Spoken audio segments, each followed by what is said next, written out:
높은 곳에 올라가서 내려다보면 크게 보이던 것들이 지극히 작아져 보입니다. 높은 곳에서 내려다보면 시야가 넓어집니다. 아주 넓은 시야, 또한 전체를 조망할 수 있는 눈이 생긴다고 할 수 있습니다. 그래서 종종 우리의 마음이 좁아질 때든지 또 지극히 작은 일임에도 그것이 너무 크게 보일 때 한 번씩 높은 곳으로 산에 올라가서 내려다보면 우리의 마음이 넓어질 수도 있을 것입니다. 그런데 이렇게 높은 곳에서 내려다보는 것이 항상 유리한 것만은, 좋은 것만은 아닙니다. 모든 것들을 위에서 내려다보려고 하는 마음이 생길 수 있기 때문입니다. 그리고 지극히 작은 일들, 그것은 크게 중요하지 않다라고 생각할 수 있기 때문입니다. 사소한 것들, 작은 것들을 무시하는 것, 그것이 좋은 것이 아닙니다. 큰 것만을 중요하게 생각할 수 있으니 높은 곳에서 내려다보는 것, 그것이 항상 우리에게 유익한 것만은 아닙니다. 오늘 시편 113편 말씀은 바로 이렇게 높고 낮음에 관해서 높낮이의 미학을 우리에게 잘 보여주고 있습니다. 오늘 이 시편 113편 말씀을 보면 높은 곳에 있지만 낮은 곳에 늘 마음이 가 있는 어떤 분을 소개하고 있습니다. 누구겠습니까? 그분은 바로 하나님이십니다.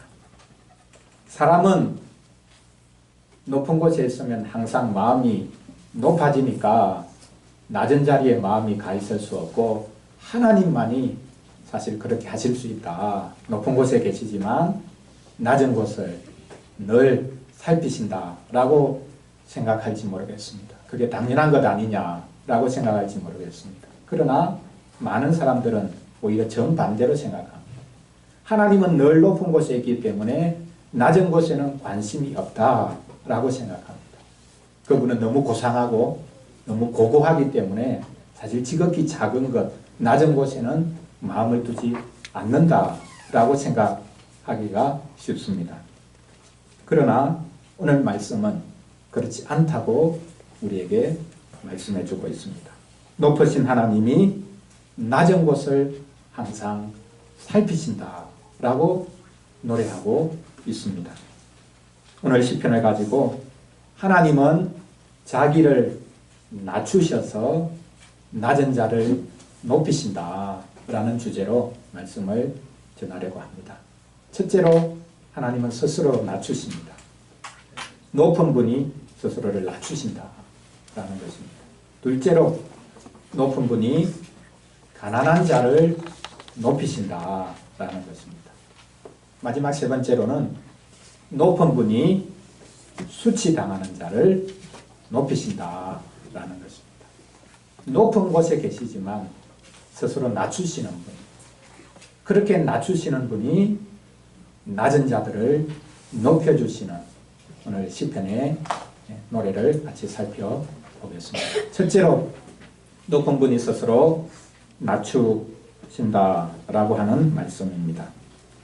오늘 시편 113편은 시편 118편까지 이어지는 소위 말하는 이집트 할렐이라고 부르는 시편들의 시작 시편입니다.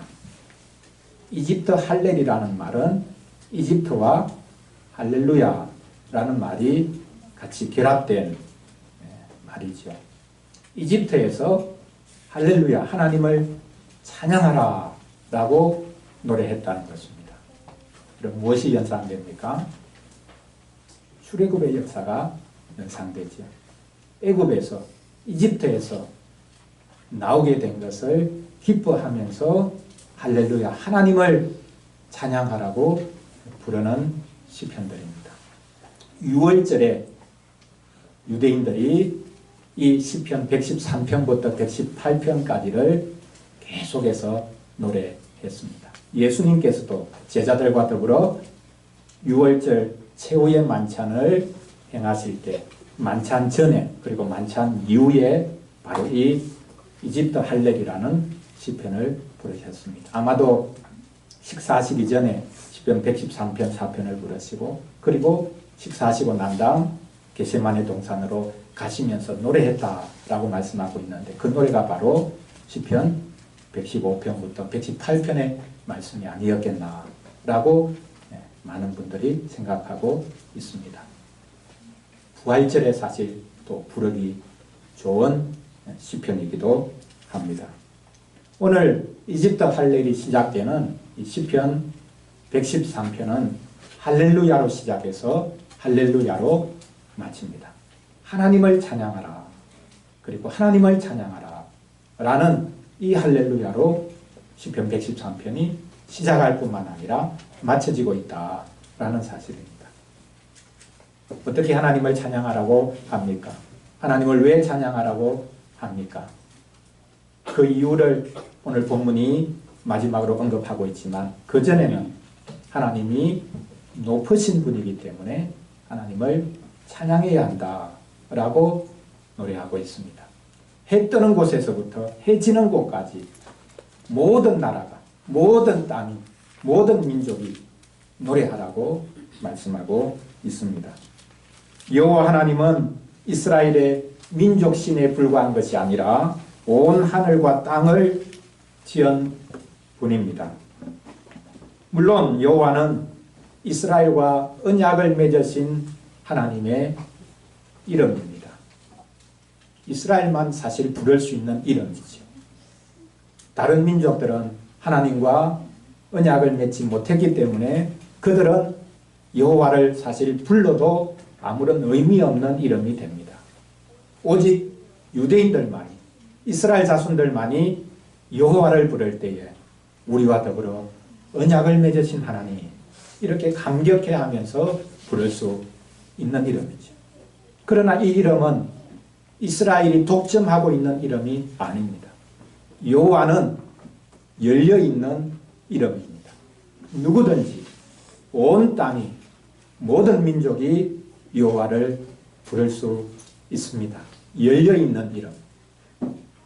출애굽 때에 바로 이 시편을 불렀다면, 아니 이후에 지어져서 6월절에 계속해서 이 여호와 하나님, 해 뜨는 곳에서부터 해 지는 것까지 여호와 이름을 찬송하리로다, 그렇게 불렀다면 유대인들의 마음이 이미 벌써 넓어졌다라는 것을 볼 수 있습니다. 대적들을 미워하면서 6월절에 이 노래를 부르는 것이 아니라 모든 땅이 하나님을 찬양하게 될 날을 기대하면서 이 노래를 부르고 있는 것입니다. 민족주의를 극복한 것이죠. 그래서 6월절에 해 뜨는 곳에서부터 해 지는 곳까지 여호와의 이름이 찬송을 받기를 원합니다 라고 유대인들이, 이스라엘 자손들이 노래하고 있습니다. 여호와 하나님은 높은 하나님입니다. 온 땅 위에 높고 모든 나라 위에 높습니다. 온 땅과 하늘을 초월해 계시는 분입니다. 우리는 주기도문을 통해서 하늘에 계신 우리 아버지라고 하면서 하나님께서 하늘에 계신다고 말하고 있는데요. 그 하늘이 어떤 하늘입니까? 사도 바울은 자기의 경험을 빌어서 하나님이 계시는 하늘은 삼층천이라 그렇게 표현한 적이 있습니다. 자, 우리가 눈을 들어보면 보이는 하늘이 있죠. 그리고 그 하늘 위에 무수한 하늘들이 펼쳐져 있습니다. 우주가 얼마나 넓습니까? 그 무수한 하늘들 위에 하나님이 계시는 하늘이 계십니다. 그러니까 우리가 눈으로 볼 수 있는 하늘, 그리고 우리가 눈으로 볼 수 없는 무수한 하늘들, 그 끝이라고 해야 될까요? 아니면 그 중간이라고 해야 될까요? 그 위에 하나님이 계시는 곳. 그 하나님은 바로 그런 하늘 위에 계시는 분입니다. 이런 하나님을 믿는 이들은 마음을 넓혀야 할 것입니다. 지금 하나님을 무시하고 있는 이 세상도 언젠가는 바로 이 하늘 위에 계시는 그분을 찬송하게 될 것이다 라는 기대를 가지고 우리는 살아야 합니다. 여러분, 믿는 우리가 세상을 적대시할 필요가 없습니다. 믿는 우리는 세상으로부터 늘 핍박당하고 있다. 피해자의식을 가질 필요도 없습니다. 이 세상 전체가, 우주 전체가 하나님을 찬양할 날이 올 것이다. 그 기대를 가지고 우리는 마음을 한껏 넓혀야 하는 것입니다. 만물을 초월해 계시는 하나님, 이렇게 높은 곳, 모든 하늘 위에 계시는 하나님, 그분께서 스스로를 낮추신다고 오늘 시편 113편이 노래하고 있습니다. 어떻게 가능한 일입니까? 어떤 설레도 없는 일입니다. 신들은 높은 곳에 있어야 되거든요. 신은 항상 높아야 됩니다. 자기를 낮출 수가 없습니다. 낮아져서는 안 되는 존재가 신입니다. 그래야 사람들이 그 신을 우러러보면서 떠받들 수 있기 때문입니다. 그러나 아이러니하게요, 높은 신은 실제로 구원의 손길을 베풀 수 없는 신입니다. 하나님께서 자신을 낮추신 이유가 여기에 있습니다. 높은 신은, 높은 곳에 있기만 하는 신은 실제로 구원의 손길을 베풀 수가 없습니다. 그래서 모든 종교가, 종교인들이 신을 떠받들고 신을 섬기기를 그렇게 원하면서도 실제적인 구원을 누릴 수 없는 이유가 여기 있습니다. 왜? 신은 너무 높이 있기 때문에 이 땅으로 내려올 수가 없는 겁니다. 그러면 어떻게 해야 됩니까? 낮은 곳에 있는 사람이 위로 올라가야 되지. 신이 있는 곳까지 올라가야 됩니다. 사닥다리를 놓아서 올라갈 수 있겠습니까? 어떻게 해서 올라갈 수 있겠습니까?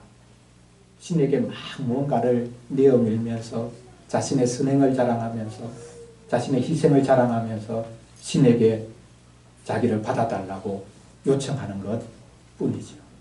그런데 하나님은 높은 곳에 계시지만 자기를 낮추시는 분입니다. 성부께서도 자신을 낮추십니다. 성자께서도 자신을 낮추십니다. 성령께서도 자신을 낮추십니다. 하나님이 자신을 낮추실 수 있는 이유는 바로 이렇게 삼위 하나님이시기 때문입니다. 서로를 위해서 자신을 내어줄 수 있는 하나님이시기 때문에 하나님만이, 삼위 하나님만이 자신을 낮추실 수가 있습니다. 자신을 낮추셔서 온 땅을 세밀히 살피십니다. 아드님마저 보내셔서 세상을 돌보십니다. 높은 곳에 계시는 하나님은 이 세상 일에 관심이 없는 분이 아닙니다. 이 세상 지극히 작은 일에도 크게 관심을 가지는 분입니다. 우리가 하나님을 믿는다면 지극히 작은 일에도 관심을 가지는 것이 당연합니다. 하나님을 믿으니까, 높으신 하나님을 믿으니까 나는 이 세상 일에, 이 세상 자질구레한 일에는 나는 관심이 없다. 나는 큰 일에만, 하나님처럼 큰 일에만 나는 관심이 있다. 하나님을 오해한 겁니다. 하나님은 지극히 작은 일에도 관심을 가지시고 이 땅 일을 세밀하게 살피십니다. 우리가 그 하나님을 믿는다면 우리도 큰 것에 마음을 둘 것이 아니라 지극히 작은 일에 우리의 마음을 두어야 할 것입니다. 높은 곳에 계시는 분이 스스로를 지극히 낮추신다라고 말씀하고 있습니다. 둘째로는요, 이렇게 낮추신 하나님이 하시는 일을 우리에게 소개하고 있습니다. 먼저는 가난한 자를 높이시는 것입니다. 하나님의 미덕은 가난한 자를 돌아보는 것입니다. 오늘 시편이 노래하고 있듯이 하나님은 가난한 자를 먼지 더미에서 일으키십니다. 인생이 다 그렇겠지만 특히 가난한 사람은 먼지와 같습니다. 먼지 속에서 삽니다. 요즘 우리에게 제일 큰 문제가 뭡니까? 미세먼지 문제. 많이 배운 사람들은 공기청정기가 잘 갖추어진 사무실 안에서 손가락만 까딱이면서 생활할 수 있습니다. 그러나 가난한 사람들은 미세먼지를 늘 먹고 살아야 됩니다. 공장에서 매연과 분진 속에서 생활해야 되고, 기계가 돌아가는 그곳에서 쇳가루를 먹고 생활을 해야 합니다. 하나님께서는 그런 가난한 자들을 들으시고 있다라고 말씀하십니다.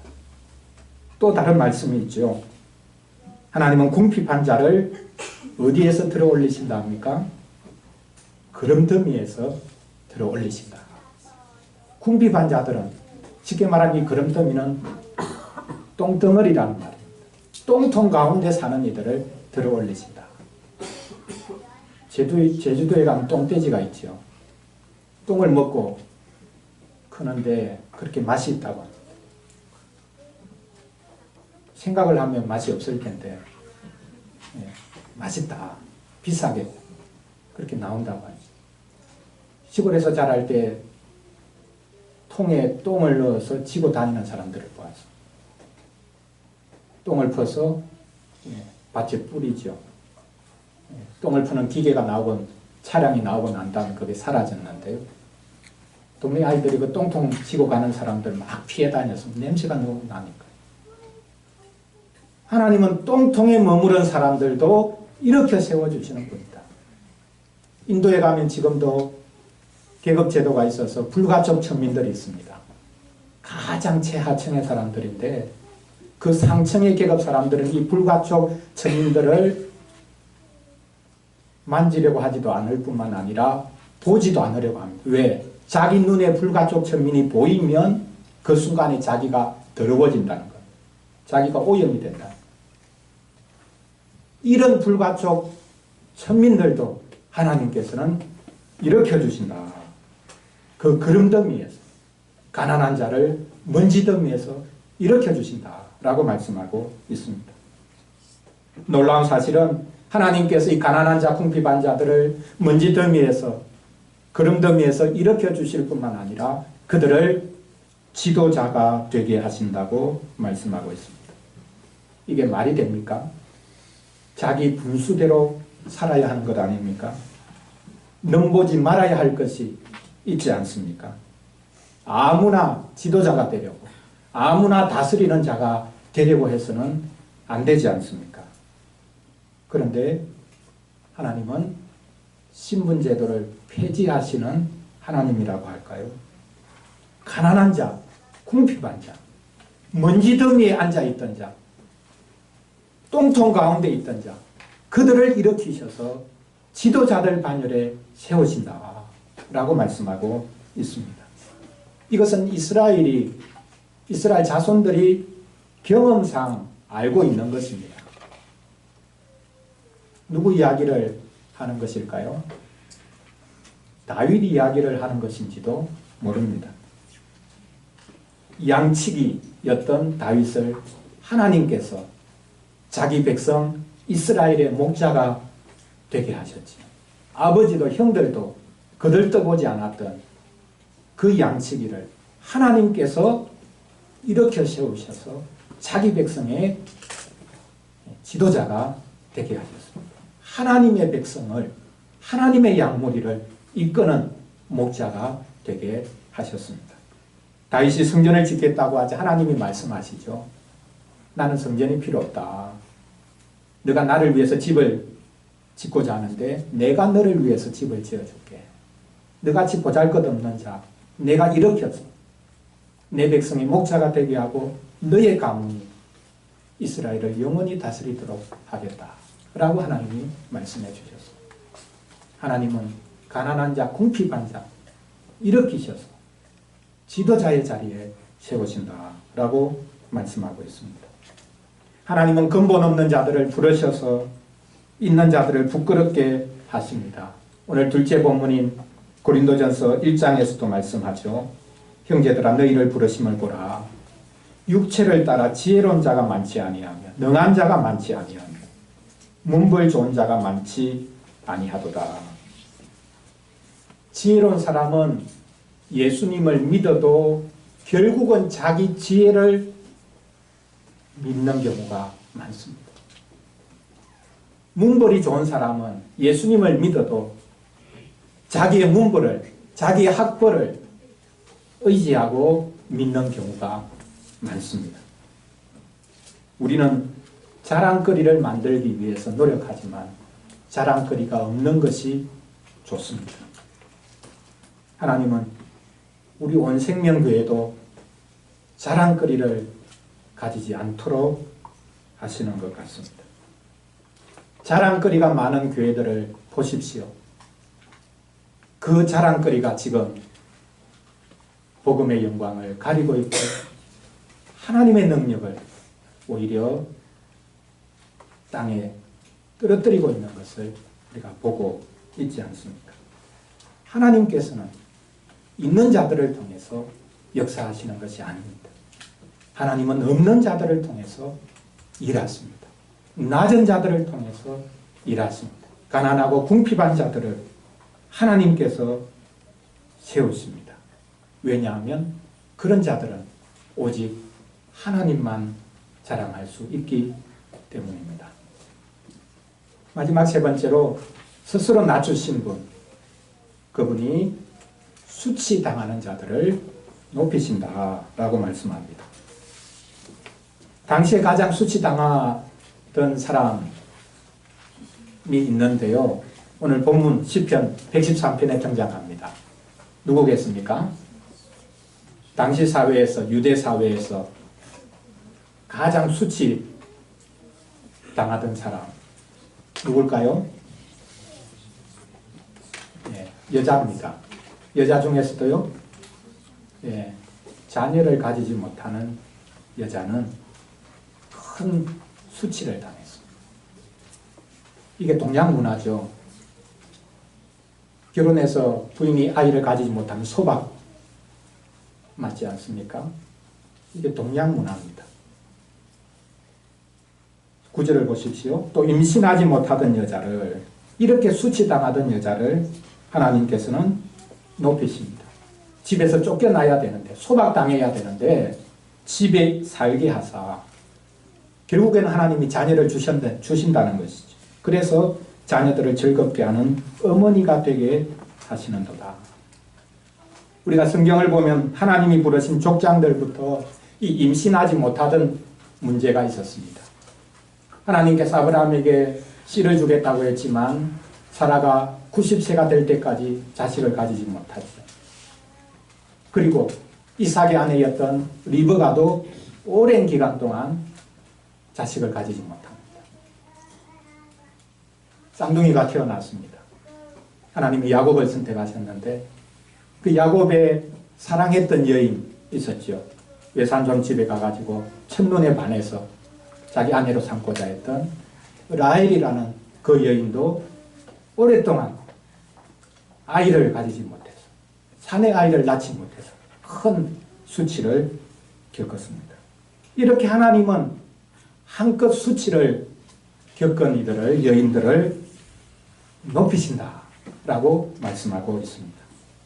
놀라운 사실은 오늘 시편 113편의 이 노래는 사실 조롱받고 멸시받던 한 여인의 고백에서부터 출발한 노래입니다. 누구일까요? 낮은 자를 높이신다. 가난한 자를 높이시고 궁핍한 자를 높이신다. 반대는 높은 자를 내리치신다. 사실 이것은 하나님의 백성 이스라엘 자손들이 집단적으로 회중을 이루어서 교회에서 노래하기 전에 어떤 한 여인, 수치를 당하던 한 여인의 입에서 사실 시작된 고백입니다. 이것이 교회의 고백이 되었던 것이죠. 누구입니까? 한나입니다. 그 유명한 사무엘 선지자를 낳았던 한나입니다. 임신하지 못해서 자식이 없어서 버니나라는 또 다른 남편의 아내로부터 수치를 당하고 조롱거리가 되었던 그녀가 마침내 임신을 하고서는 노래합니다. 사무엘상 2장 8절인데요.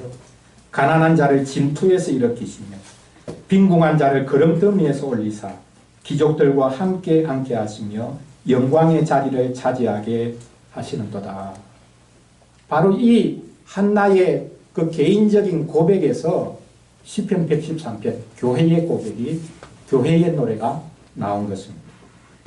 하나님께서 비천한 자를 높이시고 수치당하는 자를 높이신다라는 것은 그리스도의 탄생으로 인해서 최종적으로 성취가 되었습니다. 마리아가 그리스도를 잉태하고 역시 노래하지요. 누가복음 1장 51절부터의 말씀입니다.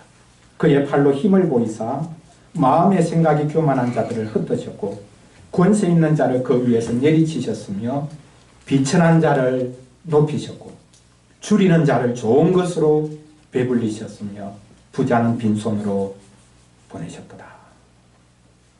우리는 그리스도의 탄생을 통해서 하나님이 스스로를 낮추신다는 것을 보게 됩니다. 더 나아가 하나님께서 낮은 자들을 높이신다라는 것도 보게 됩니다. 우리는 그리스도의 탄생을 통해서 가난한 자, 수치당하는 자가 높아지는 것을 봅니다. 참 아이러니하죠. 출산하지 못하던 여인, 또 출산해서는 안 되는 여인, 아직 결혼하기 전인데 처녀인데 아이를 가지겠다라고 청천벽력과 같은 말씀을 들었는데 아이를 가져서는 안 되는 여인, 출산하지 못하던 여인, 상황은 달랐지만 동일한 고백을 이 여인들이 했습니다. 이 여인들은 자기들에게 이루어진 일이 하나님께서 낮은 자를 높이시는 사건으로 해석을 했습니다. 자신들에게서 모든 수치를 거두어 가시는 사건으로 해석했습니다. 그런데 오늘날에는 우리가 정반대로 생각하죠. 결혼해서 임신을 하고 아이를 많이 가지면 참 미개하다. 우리 이렇게 생각을 합니다. 독신으로 살 수도 있죠. 결혼해서 아이를 가지지 못할 수도 있지요. 하지만 결혼과 출산을 부끄럽게 생각하는 것은 큰 잘못입니다. 우리 교회 여성도들은 결혼하는 것, 임신하고 출산하는 것을 하나님의 복이라고 생각했으면 좋겠습니다. 하나님이 낮은 우리를 높이시는 사건으로 해석할 수 있기를 바랍니다. 목사지는 남자니까 고생 안 하니까 저런 말 하지, 그렇게 생각하실지 모르겠습니다. 임신해서 출산을 한다면 한나처럼 마리아처럼 기도하시기를 바랍니다. 하나님께서 내게 주신 자녀를 통해서 낮은 자를 높이시고 높은 자를 낮추시는 일을 이루시기를 바랍니다. 하나님께서는 전혀 예기치 않고 심지어는 달갑지 않았던 임신을 통해서도 낮은 자를 높이시는 역사를 이루십니다. 여러분, 자녀들을 세상적인 관점에서 보아서는 안 됩니다. 이 아이가 얼마나 똑똑하냐, 이 아이가 얼마나 능력이 있냐, 그런 관점으로 자녀를 보아서는 안 됩니다.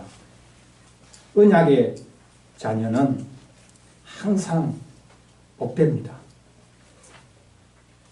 세상 아이보다 능력이 떨어질 수도 있고 세상 아이보다 할 수 있는 것이 많지 않을 수도 있지만 언약의 자녀는 어떤 자녀든지 항상 복되다라는 사실입니다. 하나님은 수치당하는 자를 높여주신다라고 말씀합니다. 사랑하는 성도 여러분, 하나님은 높은 곳에 계시지만 스스로 낮추십니다.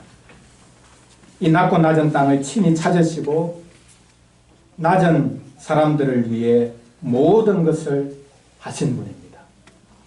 그분이 바로 우리 주 예수 그리스도십니다. 스스로 낮아지는 것은 부끄러운 것이 아닙니다.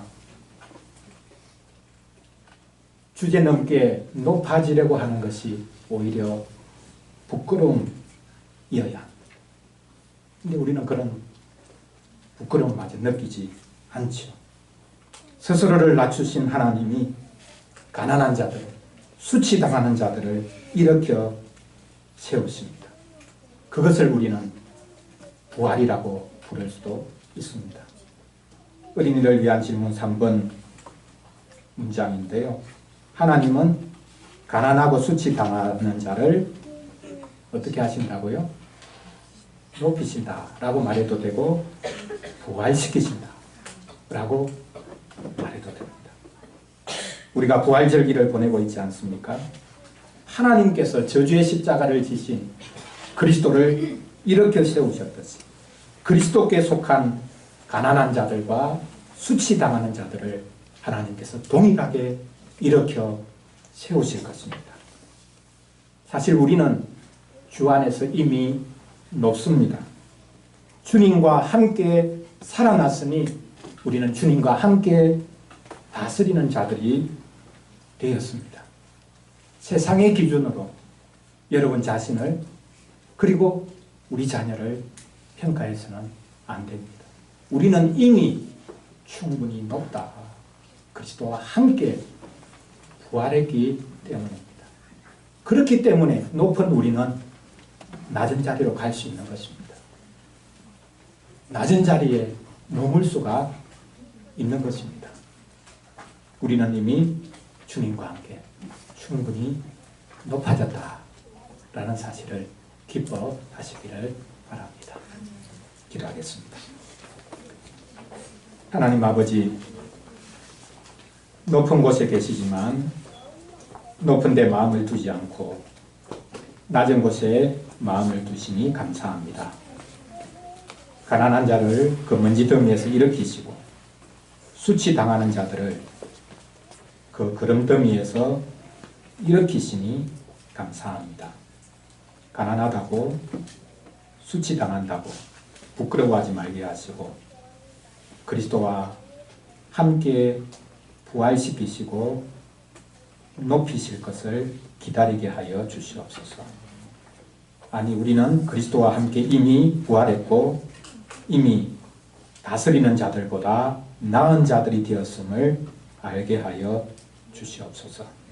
낮은 자리에 함께 자리를 펴시고 낮은 자를 꼭 안아주시는 하나님을 찬양합니다. 이 하나님과 함께 행할 수 있도록 도와주시옵소서. 낮고 낮은 곳으로 찾아오신 우리 주 예수 그리스도 이름으로 기도합니다. 아멘.